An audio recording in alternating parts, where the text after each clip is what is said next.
নমস্কার বন্ধুরা, শুভ সকাল সকলকে। কিছু কিছু জিনিস ধীরে ধীরে নিয়ে এসে সব জোগাড় করে রেখেছিলাম এই ঘরটা করার জন্য। আজকে সেই কাজটাই শুরু করেছি। যা কিছু জোগাড় করার ছিল সেগুলো তো সব দু ভাই জোগাড় করে নিয়েছি, কিন্তু এই ঘরটা তো আর আমরা একলা করতে পারবো না। তাই একটা মিস্ত্রি করেছি আর দু ভাইও আছি। আজ তিনজনে মিলে এই ঘরের কাজটা কমপ্লিট করব। এই যে উপরে দেখতে পাচ্ছেন আমার ভাই একটা একটা করে বাতাতে পেরেক মারছে। মিস্ত্রি তার মিস্ত্রির কাজটা করছে, আর হেল্পারের যে কাজটা ওটা আমরা দু ভাই মিলেই করে দেব।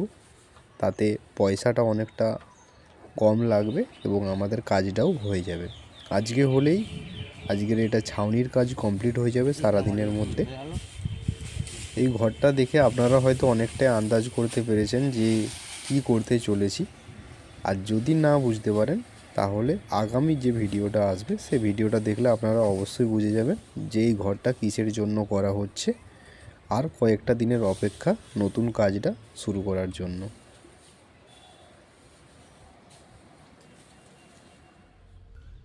গতকাল ঘর ছাউনির যাবতীয় যা কাজ ছিল সব সম্পূর্ণ হয়ে গেছে।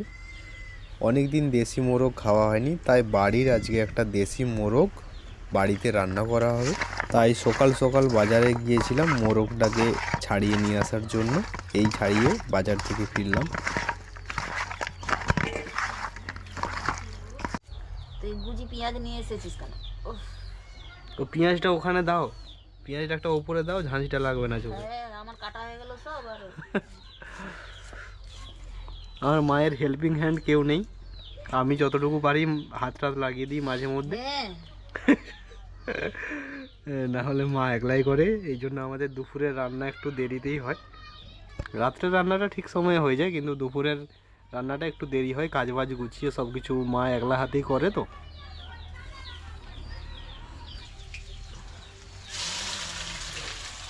আজ দুপুরের আইটেমে রয়েছে আমাদের এই যে এখানে সব ভাজাভুজি রয়েছে। আর পঞ্চ ভাজা কি কি? পটল, বেগুন, কুঁদরি, আলু, আরেকটা আচ্ছা শাক আছে নিচনে, শাক রয়েছে। আর মাংসটা এই দেশি মাংসটা, দেশি মুরগির মাংস রেডি হচ্ছে।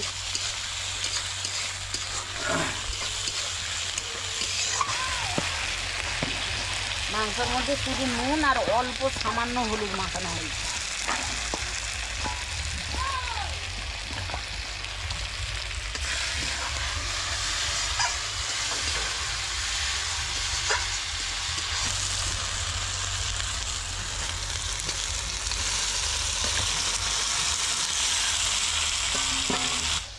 দেশি মুরগি তো, দেশি মুরগির আবার ছাড়া একটু বয়স হয়েছে, তো এই ছাড়াটা পুরো খাসি মাংসের মতো সময় নিয়ে রান্না করতে হবে। তো আমাদেরও বাড়িতে কুকার আছে, তো আমি কুকারে রান্না করি না, কড়াতেই আমার খুব ভালো হয়। হালকা আঁচের মধ্যে কষিয়ে কষিয়ে রান্না করলে তার টেস্টটা খুব সুন্দর হয়। একটু জল দিয়ে প্রথমে কষাবো, তারপরে গরম জল দেবো, মাংস পুরো একদম সেদ্ধ হয়ে যাবে।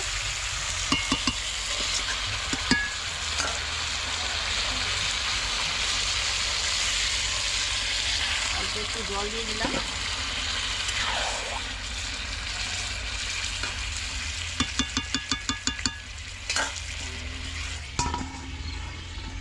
এটা চাপা হবে না, থালা নিয়ে আসবে।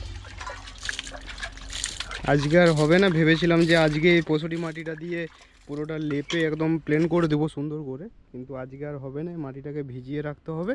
কালকে আবার আসবো, কালকে সকালে হোক বিকেলে হোক, যখন সময় হবে আবার মাকে নিয়ে আসবো। কারণ এই সুন্দর করে লেপালেপির কাজ মানে আমার থেকে মাই ভালো করতে পারবে। লাতা টাতা দেওয়া এগুলো মাই ভালো করতে পারে। তো কালকে আবার হ্যাঁ হ্যাঁ হ্যাঁ, ওটা আমি চটি দিচ্ছি। ওগুলোকে চটিয়ে একদম গুঁড়ো করে তারপরে জল খাবিয়ে যেতে হবে। কালকে হবে, নাহলে কালকেও হবে না।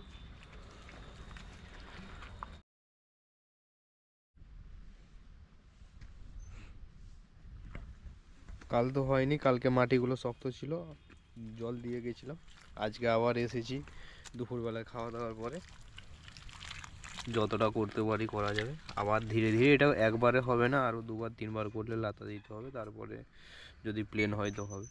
আমাদের এখানে এঁঠাল মাটির জন্য এতটা অসুবিধে, বালি মাটি হলে চট করে হয়ে যেত। দেখতে পাচ্ছেন পুরোটা একদম ফাটল ফাটল হয়ে গেছে এঁঠাল মাটি বলে।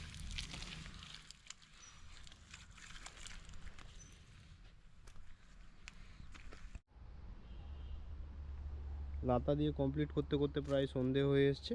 একবার লাতা দিলে হবে না, এখনও দেখুন অনেক খালডোব আছে, অনেক উঁচু নিচু আছে। এটা ধীরে ধীরে এই যে মাটিটাই সাইডে ভিজিয়ে রেখেছি জল দিয়ে, ধীরে ধীরে একদিন করে আস্তে আস্তে করে সম্পূর্ণটা লেপে দিলে এই যে উঁচু নিচু যে ইয়েটা আছে, যেটা খালডোব দেখাচ্ছে, এটা সম্পূর্ণ প্লেন হয়ে যাবে, খুব সুন্দর করে জায়গাটা দেখাবে, খুব সুন্দর হয়ে গেছে। আজকের কাজ কমপ্লিট। আজকের ভিডিও এখানেই শেষ করছি, দেখা হচ্ছে পরবর্তী আরেকটা ভিডিওতে। ততক্ষণ আপনারা ভালো থাকবেন, সুস্থ থাকবেন, ধন্যবাদ।